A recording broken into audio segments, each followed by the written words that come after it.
Hello students, कल्पना educational classes में आप सभी बच्चों का बहुत बहुत स्वागत है। आज हम देखने जा रहे हैं बाल भारती स्टैंडर्ड 3 का इंग्लिश मीडियम का लेसन नंबर 19 माय स्कूल। अभी माय स्कूल से आपको पता तो चल रहा है कि आज का लेसन हम सीखने वाले हैं हमारे स्कूल के बारे में थोड़ा डीप में। सभी के लिए स्कूल परिचित ही है, सब जानते हैं स्कूल मतलब क्या है और सबका फेवरेट भी रहता है स्कूल। इसी स्कूल के बारे में आज जानेंगे, लेकिन उसके पहले मैं आपको एक बात बताना चाहती हूँ कि जैसे कि आप लोग स्कूल में जाते हो, टीचर आपको लेसन पढ़ाते हैं, तो फिर वो आपको पूछते हैं ना कि आपको लेसन समझ में आया या नहीं, तो आप उनको कहते हैं यस मैम या नो मैम, ये मेरा डाउट है ऐसे। तो वैसे आप लेसन समझने के बाद अभी मुझे बता तो नहीं सकते हो कि समझ में आया या नहीं, क्योंकि अभी आप स्पेलिंग्स में उतना एक्सपर्ट नहीं हो, छोटे हो ना, आपको इतना सब कमेंट्स करना वगैरह नहीं आ सकता है, मैं समझ सकती हूँ। लेकिन आप लोग कम से कम लाइक कर सकते हो ताकि मुझे ये समझे मेरे बच्चों को मैंने पढ़ाया हुआ समझ में आ रहा है। ठीक है, अभी हम लेसन की तरफ आते हैं।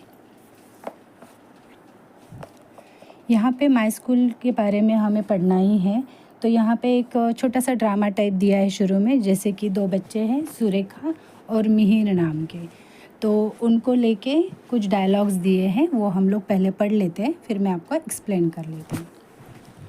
Surekha and Mihir woke up earlier than usual. मतलब सुरेखा और मिहिर नाम के दो बच्चे हैं, वो हमेशा जिस टाइम पे उठते हैं उससे वो बहुत जल्दी उठ गए।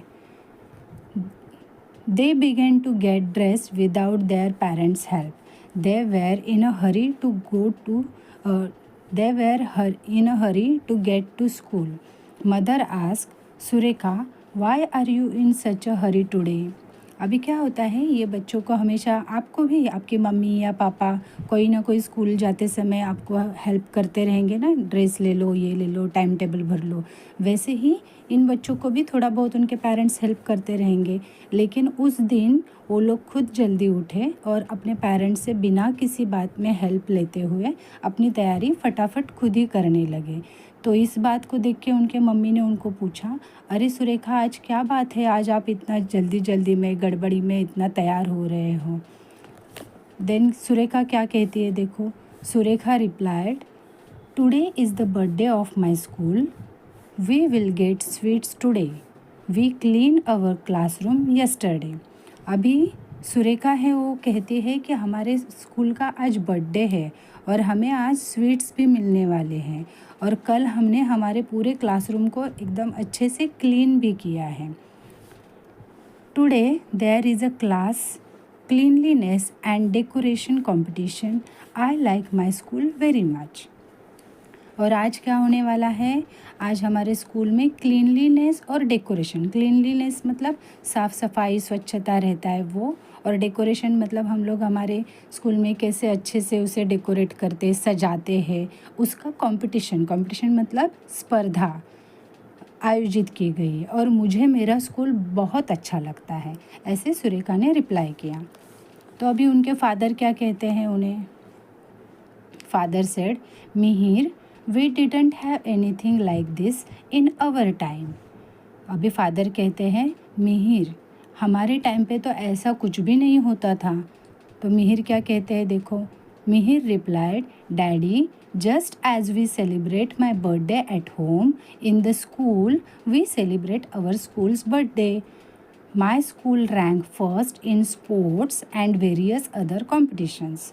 अभी वो अपने पापा को क्या कहते हैं कि हम लोग हमारे जैसे आप हमारा बर्थडे घर में सेलिब्रेट करते हो, वैसे ही हम लोग हमारे स्कूल का बर्थडे आज सेलिब्रेट करने वाला है। और मेरा स्कूल जो है वो हमेशा स्पोर्ट्स में और बहुत सारे कॉम्पिटिशन्स रहते हैं, उनमें हमेशा रैंक फर्स्ट लाता है, फर्स्ट नंबर आता है ना उनके स्कूल का, इसके लिए वो ऐसा कहता है। नेक्स्ट है, we hold elocution and sports competitions within the schools to.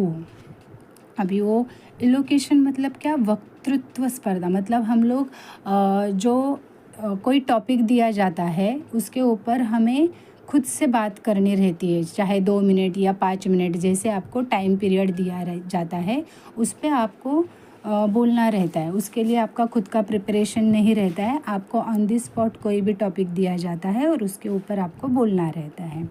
और स्पोर्ट्स कॉम्पिटिशन्स तो बहुत सारे रहते हैं, आप सभी लोगों को इसके बारे में जानकारी रहेगी कि कबड्डी हो, खो खो हो या फिर रेसिंग हो, ये बहुत सारे स्पोर्ट्स हैं वो उनके स्कूल में किए जाते हैं।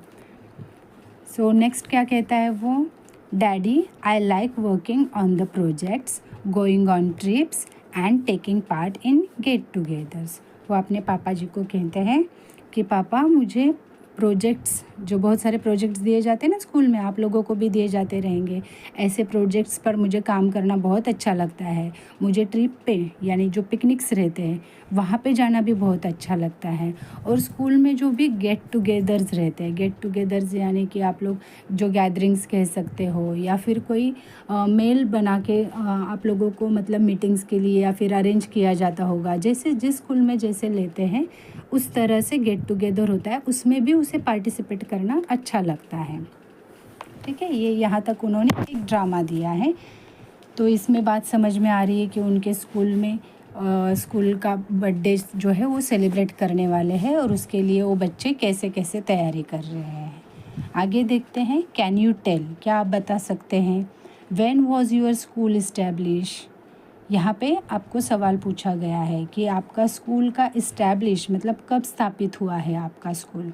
जैसे कि आपको अगर कोई पूछते हैं कि आपका बर्थ डेट क्या है तो आप बता देते हो ना कि मेरा बर्थ डेट है 31 जनवरी 2016 या फिर ऐसे।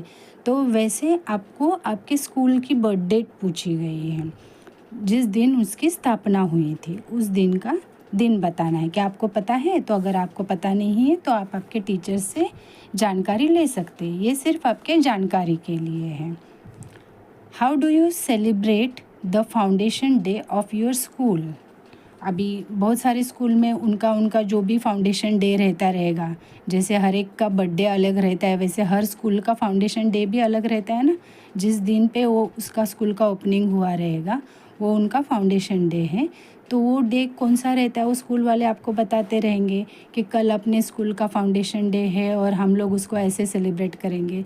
तो वैसे आपके स्कूल का कौन सा फाउंडेशन डे है वो आपको पूछा गया है। ये सारे सवाल आपके जानकारी के लिए है और ये सारे जवाब आपको आपके टीचर से या फिर स्कूल से रिलेटेड जो भी लोग हैं उनको पूछ के आपको जवाब मिल जाएंगे। What do you like about your school. आपको आपके स्कूल के बारे में क्या अच्छा लगता है।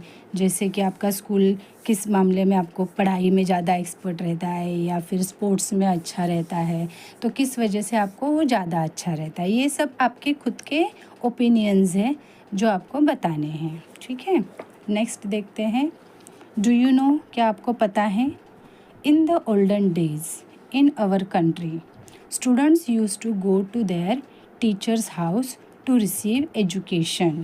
They lived there for a few years and completed their education.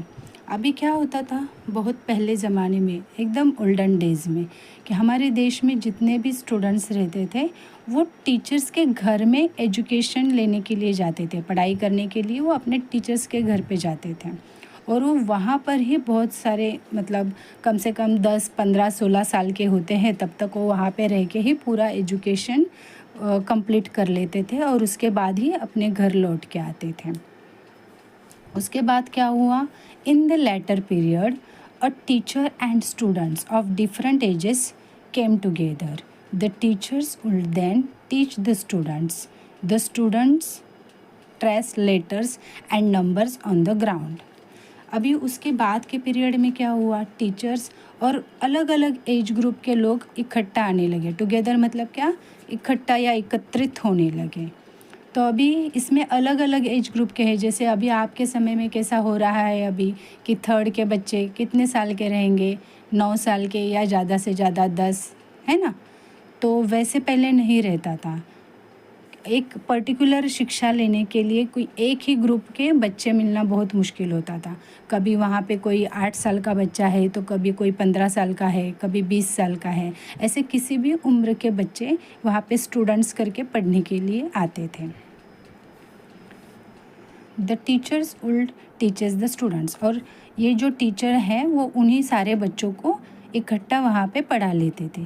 और उनके पास अभी आप लोगों के जैसे नोटबुक्स या टेक्स्ट बुक्स, ऐसा ना पेंसिल ना पेन, ऐसा कुछ भी मटेरियल नहीं था जिसके वजह से वो पढ़ सकें।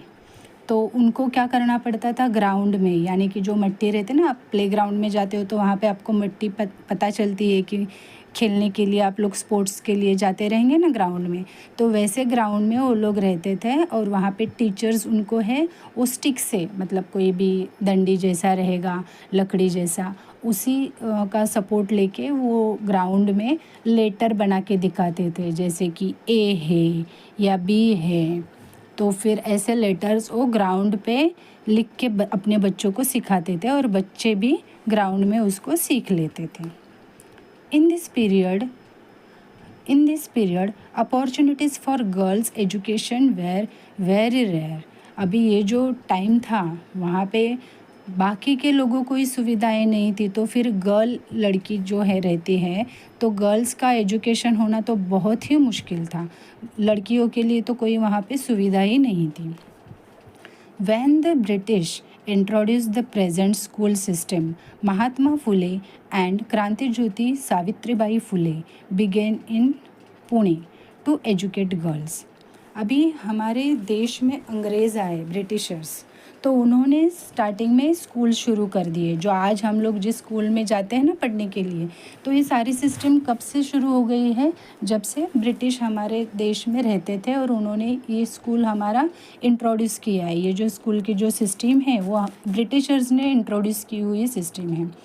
तो ये जब सिस्टम शुरू हो गई तो उसके बाद महात्मा फुले जी और सावित्रीबाई फुले हैं, उन्होंने पुणे में गर्ल्स को एजुकेट करने के लिए स्कूल शुरू कर दिए। ठीक है, नेक्स्ट हम लोग देखते हैं चेंजेस इन स्कूल। अभी ये जो स्कूल है वो कैसे बदलती गई उसके बारे में हम थोड़ी जानकारी ले लेंगे। Earlier schools were held in every town and village. In villages, students gather under a large banyan tree or in a shady place, where one teacher taught students of different ages. अभी शुरू के time पे कैसे होता था कि हर गांव में या सिटी में जो स्टूडेंट्स रहते थे वो इकट्ठा आ जाते थे कि सुबह के टाइम पे चलो आ जाएंगे। और वहाँ पे एक बड़ा सा बनियन ट्री, आपको पता है ना, तो बनियन ट्री बहुत बड़ा रहता है, उसकी छाया भी तो ज़्यादा रहती है इसके लिए, या फिर कोई शेडी प्लेस रहेगा जहाँ पे छाँव रहेगी, धूप नहीं लगेगी बच्चों को। ऐसे जगह पे एक टीचर आते थे और सारे स्टूडेंट्स को सिखाते थे। लेकिन वही सेम कि जैसे कि एज उनका सिमिलर नहीं रहता था, मतलब एक जैसे नहीं रहता था, अलग अलग एज ग्रुप के बच्चे वहाँ पे पढ़ने आते थे। They were taught reading, writing and simple arithmetics. When the British came to India, they introduced the modern school system. अभी यहाँ पे जो बच्चे सीखने आते थे वो क्या सीखते थे, सिर्फ रीडिंग मतलब पढ़ना लिखना, और सिंपल अरिथमेटिक्स। सिंपल अरिथमेटिक्स मतलब क्या, सिर्फ एडिशन करना या सब्सट्रैक्शन करना या फिर मल्टीप्लिकेशन और डिवाइडेशन, ऐसे वो लोग सीखते थे। और ये टेबल्स, ये सब उनके व्यवहार में उपयोग में आने वाली चीज़ें थे, इसीलिए बस उतना ही उन्हें सिखाया जाता था। लेकिन जैसे कि ब्रिटिशर्स हमारे इंडिया में आए तो उन्होंने ये मॉडर्न स्कूल का सिस्टम जो है वो हमारे कंट्री में शुरू कर दिया। तो उससे क्या हुआ देखते हैं। Our people realise that there can be no progress without education. People began to come forward to send their children to school. This is how the present day schools were form. अभी क्या हुआ, अंग्रेज़ों ने ये जो हमारी पढ़ाई की सिस्टम है वो शुरू तो कर ली, लेकिन इसे देखते हुए अभी लोगों में थोड़ी सी जागृति होने लगी। उन्हें पता चला कि हमारा प्रोग्रेस होगा ही नहीं जब तक हम लोग पढ़ेंगे नहीं। क्योंकि पहले क्या होता था ना, जो अनपढ़ लोग रहेंगे तो फिर जो पढ़े लिखे थोड़े बहुत साहूकार रहते थे वो लोग क्या करते थे कि उनके पास से सिग्नेचर ले लेते थे और उनकी ज़मीनें हैं उनके ऊपर कब्जा कर लेते थे। तो ऐसा वाला माहौल है वो सारी जगह पे फैलने लगा था। तो ये किसके वजह से हो रहा था कि लोग पढ़े लिखे नहीं थे, उनको पढ़ना लिखना नहीं आता था। थोड़ा बहुत आता था लेकिन पूरा का पूरा उन्हें ज्ञान बिल्कुल नहीं था। और फिर अंग्रेज़ों ने ये जो सिस्टम दिखाई तो उसके वजह से उन्हें पता चला कि अभी हम तो ज़्यादा नहीं पढ़ पाए लेकिन हमारे बच्चे पढ़ने चाहिए। इसके लिए लोग आगे आने लगे खुद से और अपने बच्चों को स्कूल भेजने लगे। और इसीलिए आज के हम लोग जो स्कूल्स देख रहे हैं तो वो स्कूल जो हैं वो सब उसी के बदौलत है कि हमारे लोगों ने आगे एक कदम बढ़ाया अपने बच्चों को पढ़ाने के लिए। ठीक है, नेक्स्ट है, with the help of your teacher and parents, find out more about the following people. They have done great work in the field of schools and education. अभी यहाँ पे जितने भी पिक्चर्स दिए हैं वो सब ने स्कूल्स और एजुकेशंस के बारे में बहुत अच्छा कार्य किया है, महान कार्य करके रखा है। तो इन सब की जानकारी आपको आपके टीचर्स और पेरेंट्स से लेनी है, लेकिन मैं आपको इनके बारे में थोड़ा थोड़ा बता देती हूँ। जैसे कि पहले हैं महात्मा ज्योतिराव फुले। अभी महात्मा ज्योतिराव फुले जी हैं, इन्होंने एजुकेशन में बहुत काम किया है। पहले वुमेन्स और मेंस इनमें इक्वालिटी नहीं थी, मतलब फ़र्क समझा जाता था। बॉयज़ को मतलब तब तक तो मतलब जैसे कि ज्योतिराव फुले जी आ गए तब तक तो लोगों को मतलब पता चल गया था हमें बच्चों को पढ़ाना है वगैरह। लेकिन क्या होता था, लड़कियों को पढ़ाने के लिए लोग इतने उत्सुक नहीं रहते थे, वो मना कर देते थे, सिर्फ बॉयज़ को पढ़ाने के लिए आगे रहते थे। तो उसमें महात्मा ज्योतिराव फुले जी हैं, उन्होंने बहुत अच्छा काम किया है। और यहाँ पे साइड में जो चित्र आप देख रहे हैं पिक्चर, वो है सावित्रीबाई फुले जी का। ये दोनों हस्बैंड वाइफ हैं।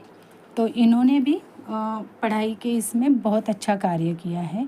और मैं तो कहती हूँ कि जितनी गर्ल स्टूडेंट्स है या फिर जितने भी लेडीज़ हैं हमारे कंट्री में, उस सब ने इनको सैल्यूट करना चाहिए या थैंक्स कहना चाहिए, क्योंकि ये सावित्रीबाई फुले जी हैं, इन्होंने खुद बहुत मेहनत लिया, खुद वो सीखी। क्योंकि ये जिस टाइम पे पढ़ाई की उन्होंने, उस टाइम पे कोई भी गर्ल चाइल्ड पढ़ाई नहीं करता था या स्कूल नहीं जाता था, उनके लिए कोई स्कूल नहीं था। लेकिन उन्होंने खुद अपने आप से सीखे और लड़कियों को, स्पेशली लेडीज़ को, लड़कियों को सिखाने के लिए स्कूल ओपन किया। और उनकी बदौलत ही सारी लड़कियां आज तरक्की और कामयाबी हासिल कर पा रही हैं। नेक्स्ट है महाराजा सयाजीराव गायकवाड़। अभी ये जो है राजे महाराजे थे, तो इन्होंने क्या किया, सभी बच्चों को कंपलसरी एजुकेशन किया। मतलब चाहे जो भी लोग हो, उन्होंने कंपलसरी स्कूल जाना ही है और पढ़ना ही है, चाहे गर्ल हो या बॉय हो, सभी ने पढ़ना है। यहाँ तक कि उन्होंने बड़े बुज़ुर्ग जो रहते हैं उनको भी स्कूल पढ़ने के लिए आमंत्रित किया कि इन्होंने भी पूरा पढ़ना ही है। ठीक है, अभी हम देखते हैं राजर्षि शाहू महाराज। ये कोल्हापुर के राजा थे। इन्होंने क्या किया कि समाज में जितने भी गरीब बच्चे थे उन्हें वो मतलब ढूंढ कर लाते थे और पढ़ाने के लिए उन्हें स्कूल में लेके आते थे। उसके लिए उन्होंने स्कॉलरशिप्स देना भी शुरू कर दिया था कि बहुत सारे लोग रहते थे ना, गरीब रहते थे, तो वो बोलते थे हमें खाना खाने के लिए ही पैसा नहीं है, तो हम हमारे बच्चों को कहाँ से पढ़ाएंगे, स्कूल कहाँ भेजेंगे। तो उनके लिए इन्होंने क्या किया था, उन बच्चों को लेके आते थे, उनको स्कॉलरशिप देते थे, उनका पूरा खर्चा ये खुद उठाते थे। और लेकिन ये सब चीज़ों के लिए बहुत पैसा भी लगता था ना, तो उन्होंने अपने राज्य में क्या शुरू किया था, टैक्स लेना शुरू किया था। किन से लेते थे वो टैक्स, जो भी बिजनेसमैन रहते थे या डॉक्टर्स रहते थे, उनसे वो लोग पैसा इकट्ठा कर लेते थे और वो पैसा इन गरीब बच्चों को पढ़ाने के काम में इस्तेमाल करते थे। तो ये सब इनोवेटिव आइडियाज़ थी कि ऐसा हम लोग करेंगे तो फिर ऐसा होगा।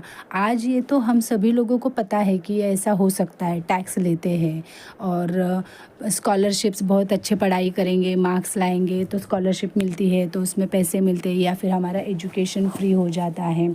ये सब हमें अभी यूज़ टू हो गया, मतलब हम इससे फैमिलियर है, हमें ये पता है। लेकिन उस समय ये सब बातें नहीं थी। ये ऐसे जो महान समाज कार्य करने वाले, ये सब हम नेताओं की जानकारी अभी ले रहे हैं, उन्होंने ये पहली बार सब शुरू किया है। इसके लिए ये लोग, इन सभी लोगों का महत्व सबसे ज़्यादा बनता है। अभी आगे देखते हैं हम पंडिता रमाबाई। अभी इन्होंने क्या किया है, ये पूरे इंडिया में इन्होंने ट्रैवल किया, पूरा हमारे भारत देश में ये घूमे, वहाँ का शिक्षण संस्थाओं के बारे में जानकारी ली, एजुकेशन की जानकारी ली, सभी ली। और इन्होंने अपने स्कूल में सबसे पहली आश्रमशाला ओपन की। किसके लिए? बच्चों के लिए, जो वहाँ पे रह भी पाए और पढ़ाई भी कर पाए। क्योंकि उस समय क्या होता था ना, कभी एक गांव में स्कूल है तो मतलब रहने वाले बच्चे बहुत अलग अलग गांव में से आने वाले रहते, तो गांव मतलब एक गांव, दो गांव, तीन गांव, कितने गांव चल के आएंगे ना बच्चे ऐसे।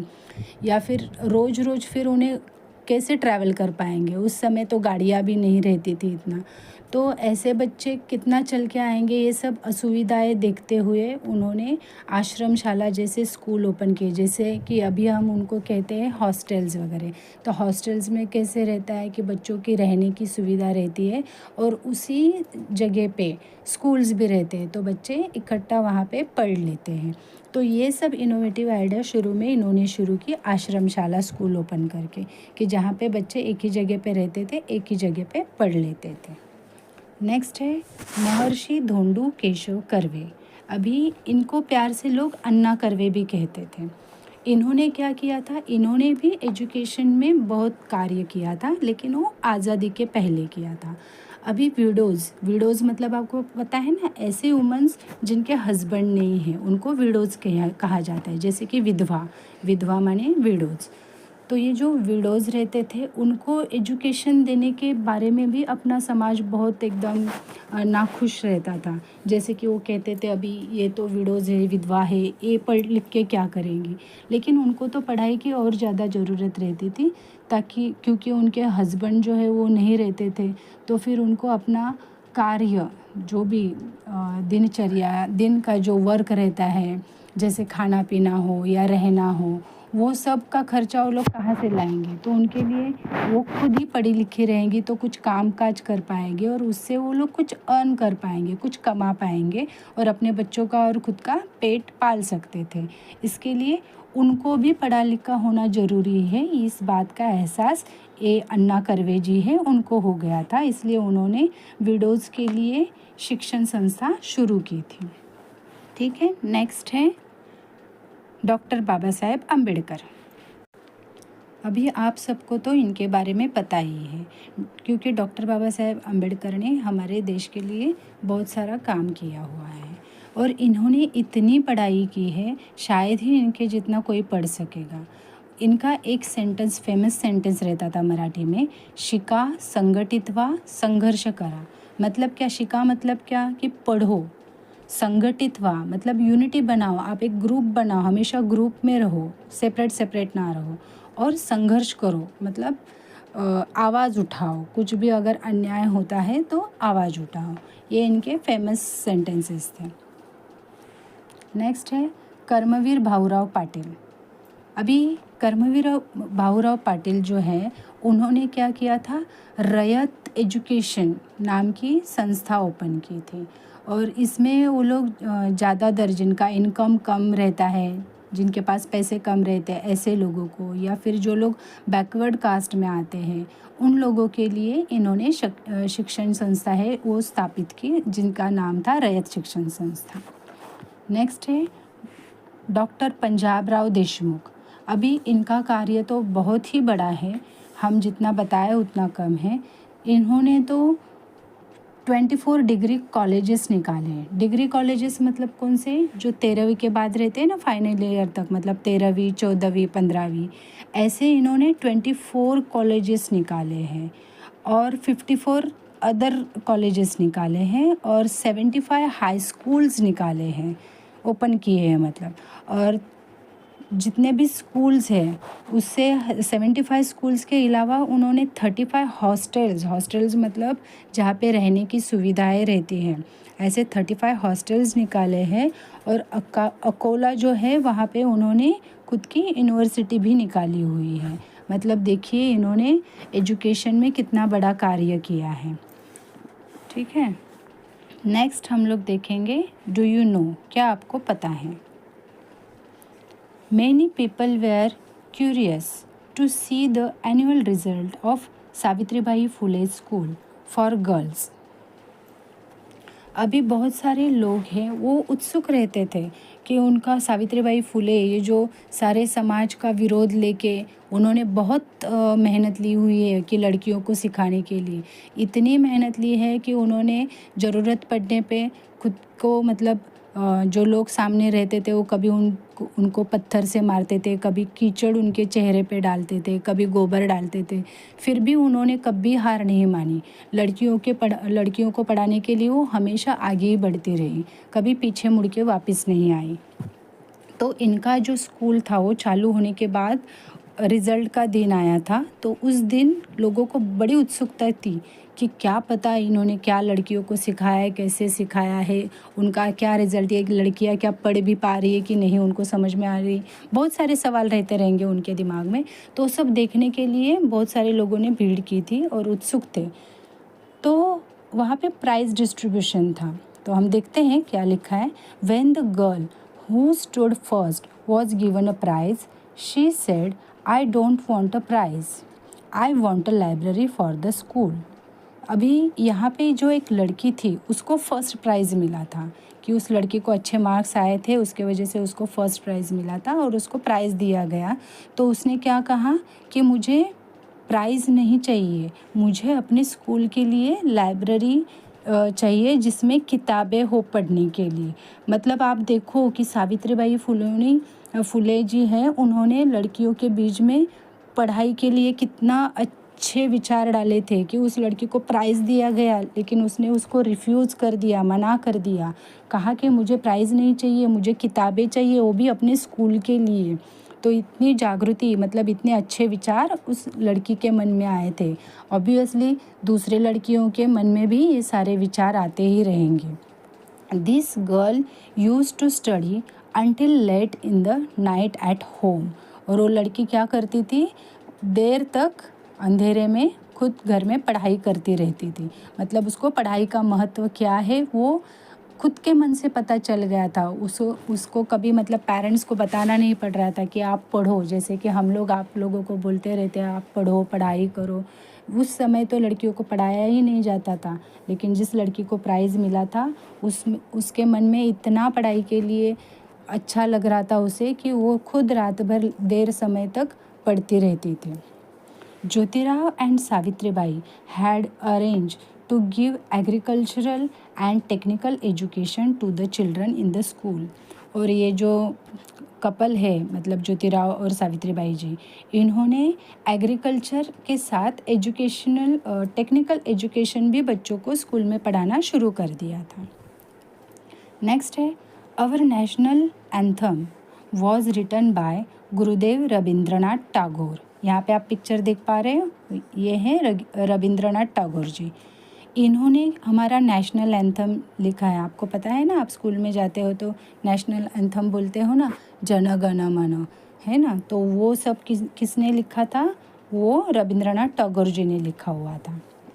ही had started a school in Bolpur in Bengal. उन्होंने कहाँ पे स्कूल शुरू किया था, बोलपुर बंगाल में है ये, वहाँ पे उन्होंने अपना फर्स्ट स्कूल शुरू किया था।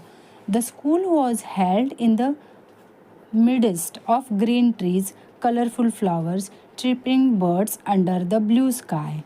The school was called Shanti Niketan।